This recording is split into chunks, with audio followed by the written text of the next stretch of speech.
여러분 요즘 하루하루 살아가시는 게 쉽지 않으시죠? 많이 어려우시죠? 예, 정말 힘드신 것 같습니다. 끝이 보이나 했던 코로나19가 다시 또 확산되고 있는 이 상황들을 보면서 참 우리의 삶에 너무나도 많은 부분들이 영향을 받고 있는 것 같아요. 가정도 영향을 받고요. 그리고 일터도 마찬가지인 것 같습니다. 그리고 우리의 신앙마저도 계속 영향을 받고 있는 것 같습니다. 또 아이들은 또 어떤 영향을 받습니까? 아이들은 학업에 또 심각한 영향을 받고 있죠. 물론 아이들은 좋아하겠죠. 학교를 안 가기 때문에 너무너무 행복해야 하겠지만 학업적으로 보게 되면 참 많은 영향을 받고 있는 것 같습니다. 그런데 이번에 이태원 클럽에서 시작된 이 코로나19는 지금까지 코로나19 바이러스가 전파된 그런 사례와는 조금 다르다고 합니다. 왜냐하면 이번에 확진 환자 대부분이 20대 젊은 층들이기 때문에 그렇습니다. 여러분 20대 겪어보셨죠? 20대 어떻습니까? 가장 에너지가 넘쳐나는 시기 아닙니까? 웬만한 바이러스를 다 이겨낼 수 있는 시기입니다. 그래서 감염이 되어도 아무런 증상도 없이 내가 감염이 되었는지도 모른 채 그렇게 보내는 경우가 많습니다. 그래서 증상 없이 사람들에게 전파시킬 가능성이 매우 높습니다. 그래서 매스컴이나 어떤 보건당국의 이야기를 듣게 되면 조용한 전파를 조심해야 된다고 그렇게 강조하고 있는 것이죠. 한번 인터넷을 봤습니다. 오늘까지 전 세계 코로나19 감염자가 몇 명인가 봤더니 800만 명이더라고요. 450만 명 가까운 사람들이 지금 바이러스에 감염이 되어 있습니다. 그만큼 전파 속도가 엄청나게 빠르다는 것입니다. 그런데 이제 수학적으로 바이러스 전파 속도를 계산해 보게 되면요, 더 빠릅니다. 예를 들어서 한 사람이 하루에 한 사람에게 감염시킨다고 가정한다면 전 세계 인구 80억 명의 사람 모두가 감염되기까지 얼마나 걸릴까요? 다시요. 한 사람이 하루에 한 사람에게만 전염을 시킨다고 했을 때 전 세계 80억 명의 인구 전체가 감염되기까지 얼마나 시간이 걸리겠습니까? 수학을 좋아하시는 분들은 벌써 해답이 나왔을 수도 있는데요. 저도 이 데이터를 보고 정말 깜짝 놀랐습니다. 며칠이 걸리는가 하면 불과 33일밖에 걸리지 않는다고 합니다. 80억 명의 인구가 전체 감염되기까지 33일밖에 걸리지가 않습니다. 물론 이 데이터는 이제 수학적 계산에 따른 것이지만 그만큼 바이러스의 전파 속도는 우리가 생각한 것 이상으로 빠르다는 것입니다. 이 코로나19 때문에 우리의 일상이 완전히 바뀌어 버렸잖아요. 그래서 점점 지쳐가는 분들도 있을 것입니다. 그저 더 이상 이제는 바이러스가 확산되지 않았으면 하는 그런 바람밖에 없을 것입니다. 저는 지금 우리가 겪고 있는 코로나19 사태와 또 오늘의 본문의 내용이 매치가 되면서 설교 제목을 바이러스를 전파하지 말고 하나님의 스토리를 전파해야 된다라고 하는 이런 제목을 정하게 되었습니다. 오늘 본문 여러분 잘 알고 계시는 본문이죠. 이스라엘이 여리고성을 점령하기 전에 2명의 정탐꾼을 그 땅에 먼저 정탐을 보냅니다. 그때 기생 라합이라고 하는 여인에 의해서 이 2명의 정탐꾼이 죽지 않고 그래도 살아서 그 역할을 감당하고 다시 이스라엘 공동체로 돌아갈 수 있었던 이야기를 기록하고 있습니다. 이 정탐꾼들과 라합의 대화를 보게 되면 라합은 이스라엘 사람이 아니었음에도 불구하고 하나님이 행하신 일들, 하나님의 스토리를 정확하게 알고 있었습니다. 오늘 10절 말씀을 한번 보시겠습니다. 10절을 다 같이 한번 읽어볼까요? 시작. 이는 너희가 애굽에서 나올 때 여호와께서 너희 앞에서 홍해 물을 마르게 하신 일과 너희가 요단 저쪽에 있는 아모리 사람의 두 왕 시혼과 옥에게 행한 일, 곧 그들을 전멸시킨 일을 우리가 들었음이니라. 아멘. 이처럼 라합은 하나님이 행하신 일들, 그 하나님의 스토리를 정확하게 알고 있었습니다. 어떻게 그 스토리를 알게 되었는지는 우리가 알 수 없지만 누군가에 의해서 이 하나님의 스토리는 계속 퍼져나가고 있었다는 것입니다. 마치 이 코로나19가 중국 우한이라고 하는 도시에서 시작되었지만 지금 세계 모든 나라 사람들에게 전파되고 있는 것처럼 말이죠. 하나님의 스토리는 결코 이스라엘 공동체 안에서만 그 이야기가 오고 가지 않았습니다. 다른 나라, 다른 민족, 세계 모든 곳으로 하나님의 스토리가 전파되고 있었기 때문에 그 스토리를 라합 역시 들을 수 있었던 것입니다.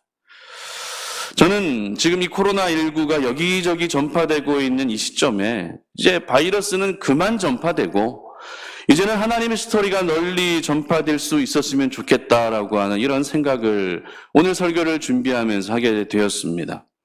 사실 요즘 같은 상황에서는요, 길거리 전도하는 것 불가능합니다. 어렵습니다. 특히 요즘에 교회 다니는 분들에 대한 이미지가 많이 안 좋잖아요. 예전처럼 그렇게 전도할 수 있는 상황이 이제는 아니라는 것입니다. 하지만 이렇게 벼랑 끝으로 내몰린 상황이라 할지라도 우리가 교회의 사명, 그리고 하나님 나라의 그 사명을 감당해야 되는 줄 믿으시기를 바랍니다. 바로 우리의 삶으로 그리고 우리의 입술로 하나님의 스토리를 전파하며 나아갈 때 우리는 하나님의 일하심을 우리의 삶의 현장에서 항상 보고 경험할 수 있게 될 것입니다. 그렇다고 만나는 사람들에게 노골적으로 예수 믿으면 천국 가고 예수 안 믿으면 지옥 갑니다. 이렇게 얘기하라는 것이 아닙니다. 그저 우리의 인생 가운데 지금까지 여러분들이 살아오시면서 내가 만났던 하나님, 내가 경험했던 그 하나님, 살아계신 그 하나님의 일하심을 여러분의 마음 가운데 깊이 품고 계시고 그리고 그 이야기를, 내가 경험한 이야기를 내가 만나는 사람들에게 간증하고 그리고 나눠줄 수 있어야 한다는 것이죠. 그래서 삶으로 더 희생할 수 있어야 됩니다. 하나님의 스토리를 가진 사람은 아무렇게나 살지 않습니다. 삶 속에서 내가 더 희생하고 내가 더 인내하고 내가 더 사랑하면서 그렇게 내 모습을 통해서 하나님의 형상을 보여줄 수 있는 사람들이 바로 하나님의 사람이 되어야 한다는 것입니다. 그리고 여러분들 말 한마디로 얼마나 많은 영혼들을 실족시키십니까? 그렇죠? 가정에서 말 한마디로 남편의 그 연약한 마음을 실족시키시는 아내분들 얼마나 많으세요? 그렇죠? 그리고 반대로 그 말 한마디로 아내분을 실족시키는 남편분들도 굉장히 많습니다. 그런데 하나님의 사람이라면, 하나님의 스토리를 간직한 사람이라면 그 말 한마디로 상대방을 실족시킬 것이 아니라 그 상대방을 위로하고 그들을 세워줄 수 있는 것이 바로 하나님의 스토리를 가진 사람들의 삶이어야 한다는 것입니다. 그렇다면 우리가 왜 바이러스가 아니라 하나님의 스토리를 전파해야 될까요? 왜 바이러스를 전파하지 말고 하나님의 스토리를 전파해야 되겠습니까? 첫 번째는요, 바이러스가 전파되면 감염에 대한 두려움이 생기지만 하나님의 스토리가 전파되면 하나님을 두려워하게 되기 때문입니다. 9절 말씀입니다. 우리 다 같이 한번 읽습니다. 시작. 말하되 여호와께서 이 땅을 너희에게 주신 줄을 내가 아노라. 우리가 너희를 심히 두려워하고 이 땅 주민들이 다 너희 앞에서 간담이 녹나니. 아멘. 요즘 우리 사회 안에서는 이 두려움의 감정이 굉장히 많아지고 있습니다. 어떤 두려움이 가장 크겠습니까? 먼저 감염에 대한 두려움이 많이 있겠죠. 그래서 마스크도 잘 낍니다. 평소에는 잘 씻지도 않던 사람이 이 코로나19가 이제 확산되면서 너무너무 잘 씻어요. 그리고 생활 속 거리두기도 너무 잘 실천하고 계십니다. 그런데 이제 곧 무더운 여름이 다가오게 되는데 이 답답한 마스크를 그 더운 날에 어떻게 쓰고 다녀야 될지 벌써부터 걱정이 되지 않으십니까?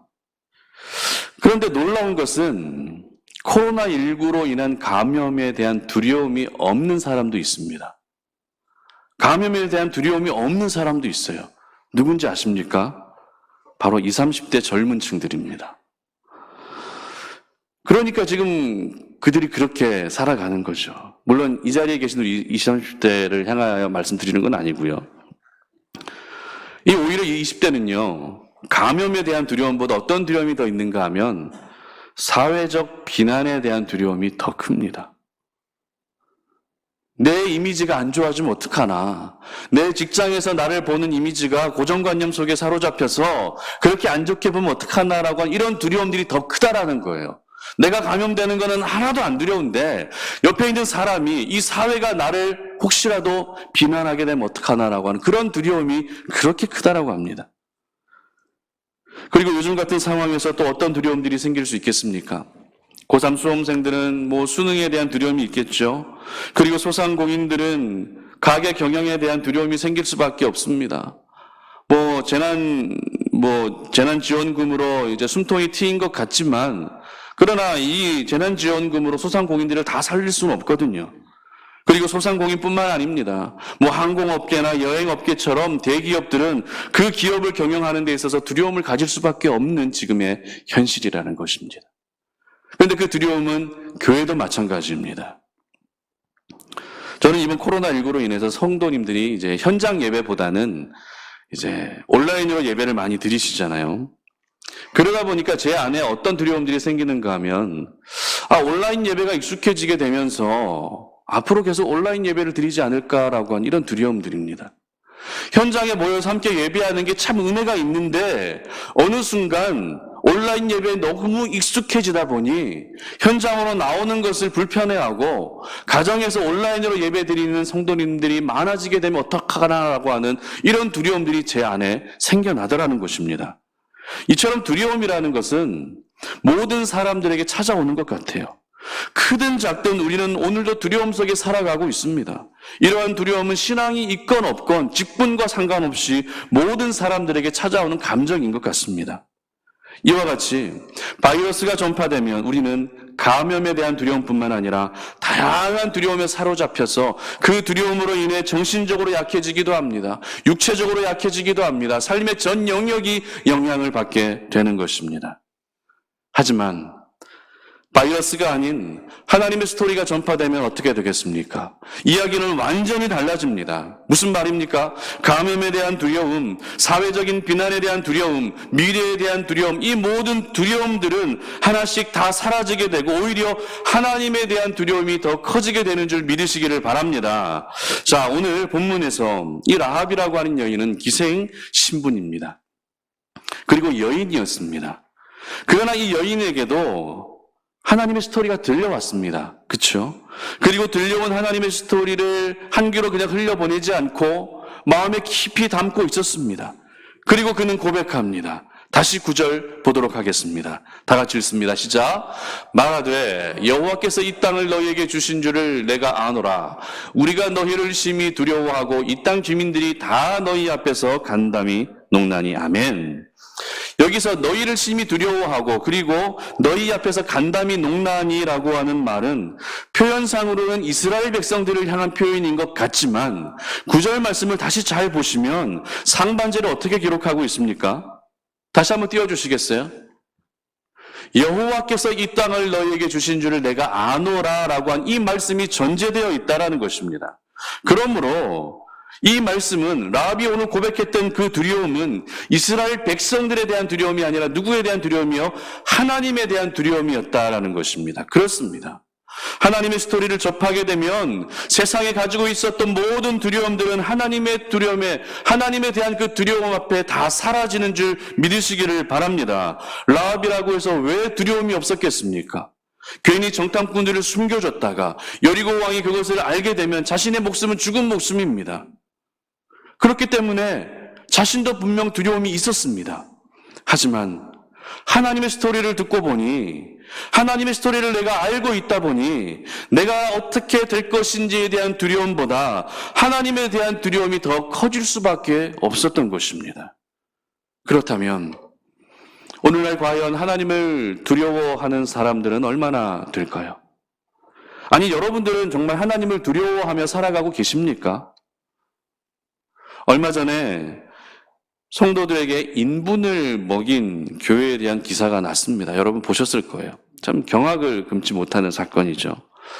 앞뒤 전후 상황을 다 이야기를 들어봐야 겠지만 그 기사를 접하면서 참 부끄러웠습니다. 정말 하나님을 두려워한다면 이런 어처구니 없는 일들이 일어날 수가 없습니다. 물론 순교적 정신을 가지고 오늘도 세상 속에서 빛과 소금으로 살아가는 신실한 하나님의 사람들도 있습니다. 하지만 교회 다닌다는 말은 하고 있어도 정작 살아가는 그 모습은 세상과 타협하고 세상과 전혀 구별이 되지 않는 그리스도인들이 얼마나 많이 있습니까? 저는 그리스도인들에게서 자꾸 이와 같은 모습이 반복되는 이유는 하나님에 대한 두려움이 없기 때문이라는 생각을 하게 되었습니다. 하나님에 대한 두려움이 있기는 있어도 그게 지식적인 두려움일 뿐, 정말 내가 죄를 짓고 내가 정말 하나님이 원하지 않는 길들을 가게 됐을 때 하나님이 그것을 얼마나 기뻐하지 않는지, 내 삶 가운데 얼마나 큰 진노가 나타나는지 경험하지 못했기 때문에 그렇다라는 생각을 하게 되었습니다. 우리가 정말 하나님을 두려워한다면 삶이 달라질 수밖에 없습니다. 우리가 정말 하나님을 두려워한다면 생각과 가치관도 달라질 수밖에 없다라는 것입니다. 그러므로 우리가 하나님을 두려워하며 살아가는 것은 마땅한 것인 줄 믿으시기를 바랍니다. 그런데 왜 내가 어떤 피해를 입게 될 것에 대한 두려움에 사로잡혀서 그렇게 뜨거웠던 신앙도 퇴보하고 하나님을 향한 열정마저도 식어버리고 있는지 모르겠습니다.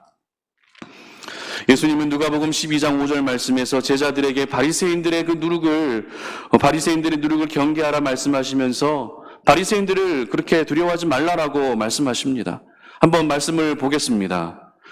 마땅히 두려워할 자를 내가 너희에게 보이리니 곧 죽인 후에 또한 지옥에 던져넣는 권세 있는 그를 두려워하라. 내가 참으로 너희에게 이르노니 그를 두려워하라. 아멘. 이 땅에 바이러스가 계속 전파되면 사람들은 내가 어떤 피해를 입게 될까봐 이것에 대한 두려움들이 커져가지만 하나님의 스토리가 전파되면 하나님을 두려워하게 되고 그 두려움은 우리의 삶을 하나님이 원하시는 삶을 송두리째 바꿔놓을 수 있게 될 줄 믿으시기를 바랍니다. 지금 여러분들에게 어떤 두려움이 있으십니까? 여러분들의 삶에 막대한 영향을 미치고 있는 두려움은 어떤 두려움이십니까? 바라기는 이제 하나님의 스토리를 통해서 오직 살아계신 하나님 한 분만을 두려워할 수 있기를 바랍니다. 그래서 하나님을 향한 두려움을 가지고 하나님이 기뻐하시고 원하시는 삶을 살아가는 우리 모든 송탄 오륜의 가족들 되시기를 주님의 이름으로 축복합니다. 두 번째로, 바이러스는 치료제가 개발되면 종식되지만 하나님의 스토리는 영원하다라는 것입니다. 10절 보겠습니다. 다 같이 읽겠습니다. 이는 너희가 애굽에서 나올 때 여호와께서 너희 앞에서 홍해 물을 마르게 하신 일과 너희가 요단 저쪽에 있는 아모리 사람의 두 왕 시온과 오격에 행한 일, 곧 그들을 전멸시킨 일을 우리가 들었음이니라. 아멘. 지금 각 나라별로 이 코로나19 치료제와 백신을 개발하기 위해서 정말 많은 노력을 하고 있죠. 투자 금액도 어마어마합니다. 그만큼 현재 상황이 긴박하다는 것입니다. 미국의 학술 정보 분석 업체인 클래리베이트 애널리스트에 따르면 한 달 전인 4월 6일 기준 세계적으로 개발 중인 코로나19 관련 치료제와 백신은 모두 156개라고 합니다. 미국에서 83개가 개발되고 있고요. 중국에서 34개, 우리나라에서도 13개의 약물이 지금 개발되고 있습니다. 그러나 안타까운 것은 사람을 대상으로 한 임상시험에 돌입한 것은 156개 중에 불과 11%밖에 되지 않습니다. 그래도 다행인 것은 이번 달과 다음 달에 이 임상실험 1차 결과가 계속 이제 나온다고 하는데요. 하루라도 빨리 치료제가 개발되었으면 좋겠습니다. 지금은 수많은 사람들을 공포에 몰아넣고 생활과 경제를 마비시킬 정도로 강력한 힘을 발휘하고 있는 바이러스이지만 언젠가 치료제가 개발되면 이 바이러스도 종식될 것입니다. 바이러스라는 것은 치료제가 생기면 사람에게 전염이 되어도 감염이 되어도 치료제로 회복될 수 있기 때문에 더 이상 공포와 두려움의 요소가 되지는 못합니다. 다시 말해 아무리 치명적인 바이러스라 할지라도 영원할 수는 없다라는 것입니다. 하지만 그에 반해 하나님의 스토리는 어떻습니까? 하나님의 스토리는 영원한 줄 믿으시기를 바랍니다. 오늘 라합은 자신이 들었던 하나님의 스토리를 두 정탐꾼들에게 들려줍니다.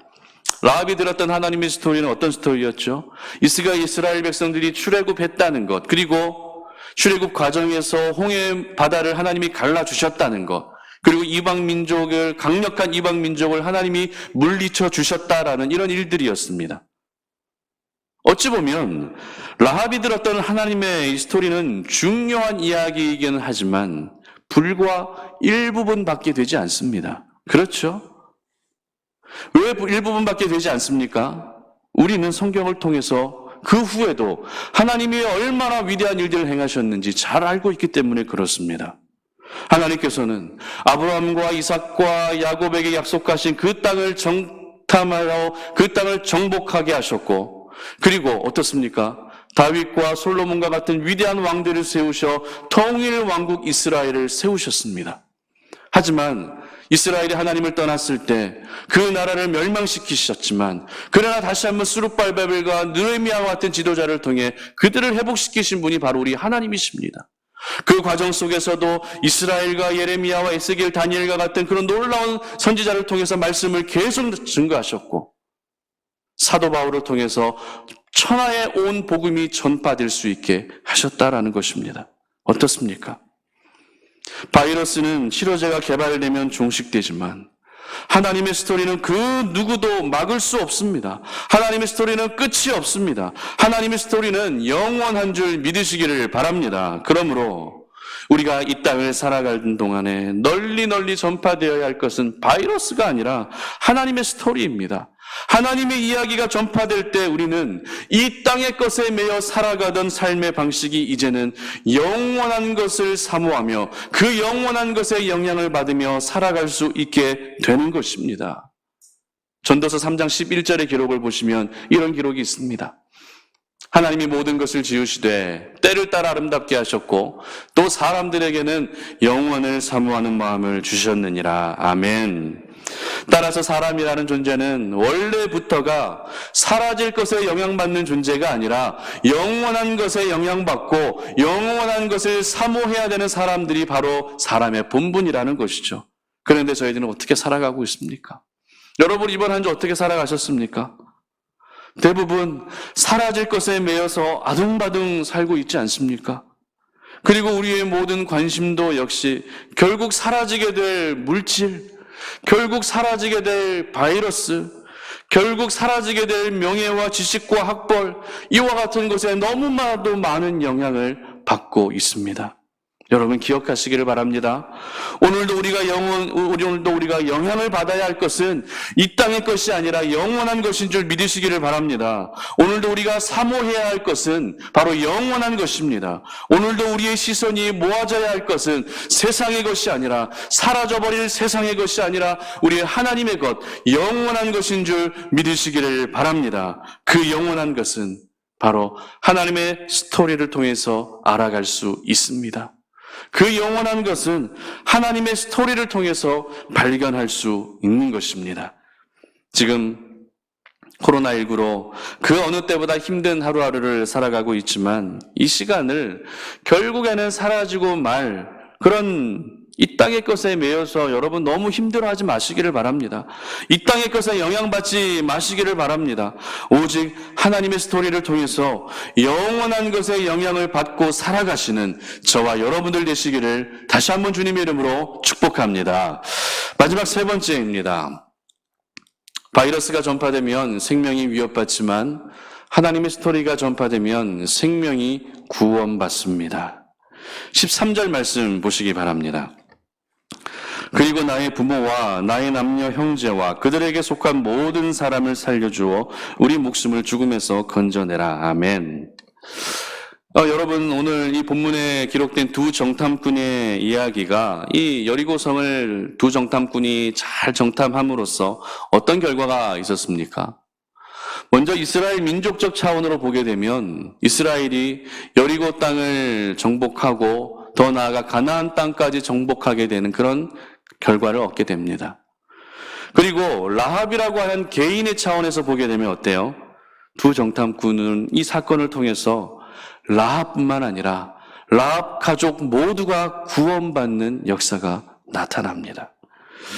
저는 오늘 이 마지막 세 번째 메시지를 전하면서 이스라엘 민족적 차원이 아니라 라합 개인적 차원으로 오늘 말씀을 마무리하려고 합니다.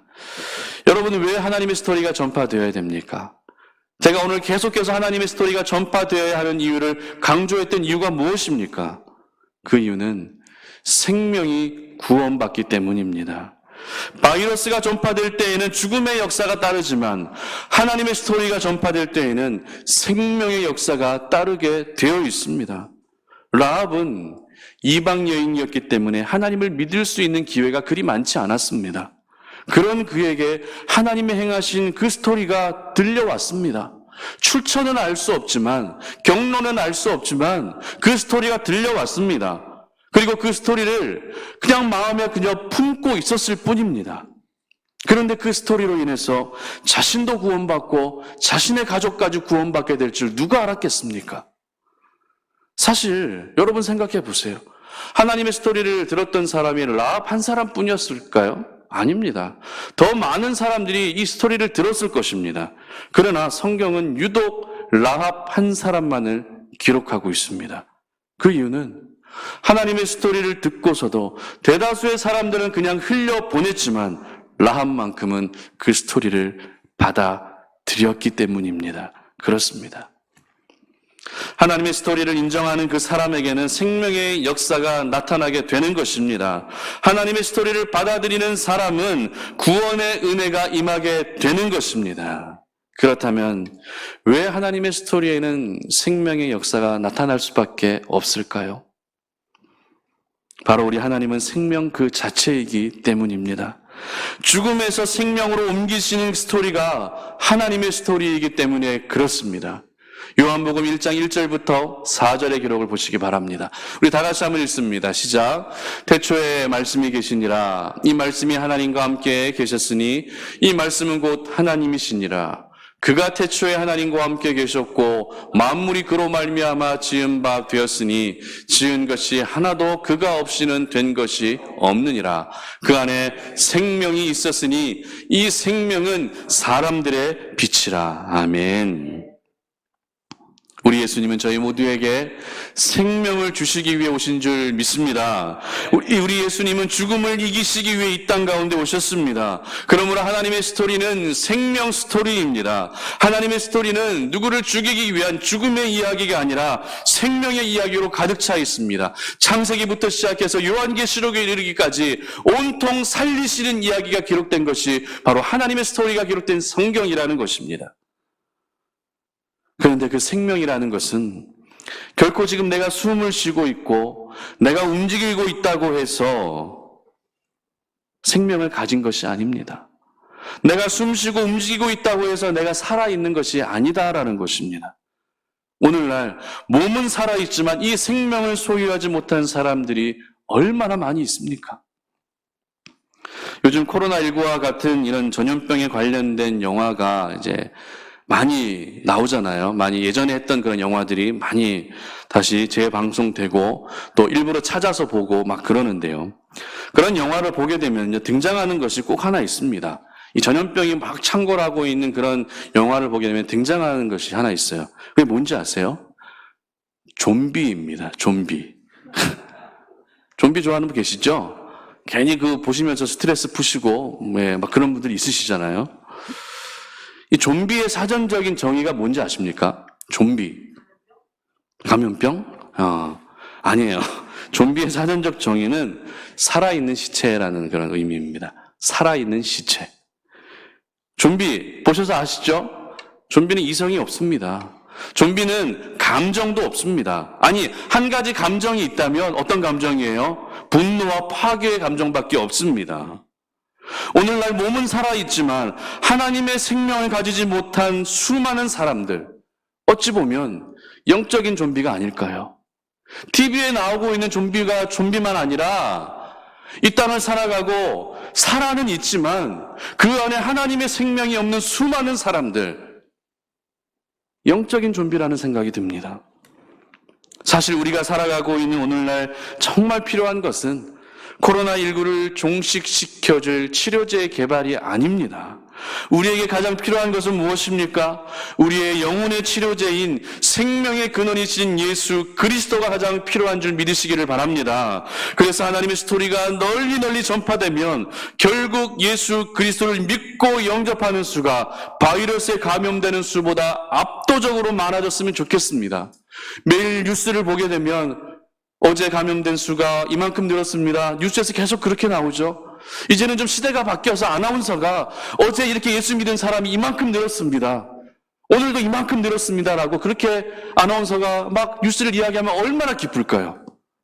우리의 몸은 분명 쇠약해질 수 있습니다. 그리고 우리는 바이러스에 감염될 수도 있습니다.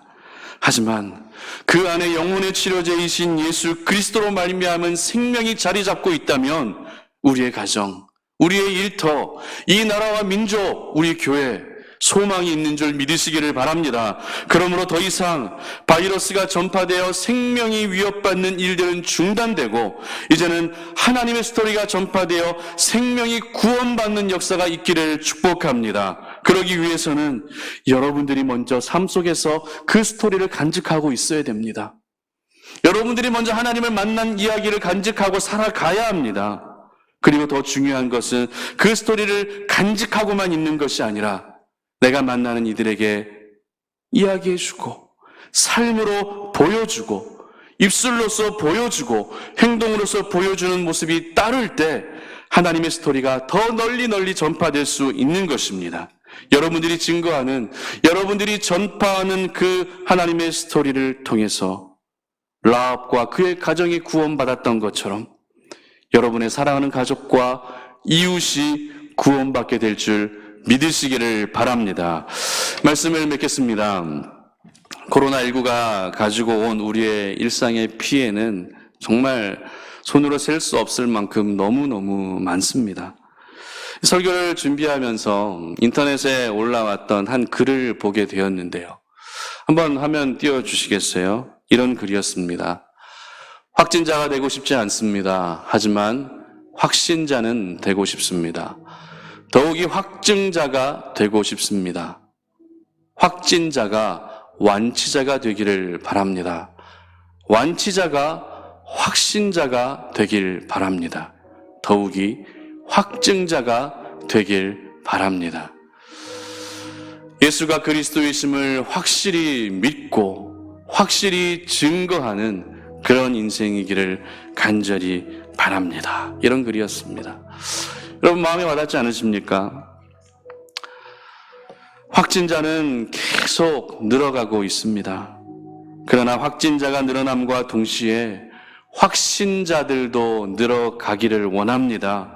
그래서 확신자들이 이제는 확증자가 되어서 하나님의 스토리를 내가 살아가는 삶의 현장에 널리 증거하고 전파하는 그런 하나님의 사람들이 되시기를 바랍니다. 여러분들이 증거하고 전파하는 그 하나님의 스토리는 반드시 시간이 지나 누군가의 귀에 들려지게 될 것입니다. 그리고 그 스토리는 누군가의 마음 가운데 뿌리를 내리게 될 것입니다. 마치 이스라엘 가운데 행하신 하나님의 스토리가 기생 라합에게 들렸던 것처럼 말이죠. 하나님의 스토리가 전파되면 내가 그동안에 가지고 있었던 모든 세상의 두려움은 하나님에 대한 두려움 앞에 다 가려지게 됩니다. 그리고 우리 하나님의 스토리는 영원합니다. 또한 하나님의 스토리에는 생명의 역사가 따르게 되어 있습니다. 바로 우리 송탄 오륜교회가 그리고 여러분 한 분 한 분이 하나님의 스토리를 전파하는 그런 하나님의 사람들 되시기를 주님의 이름으로 축복합니다.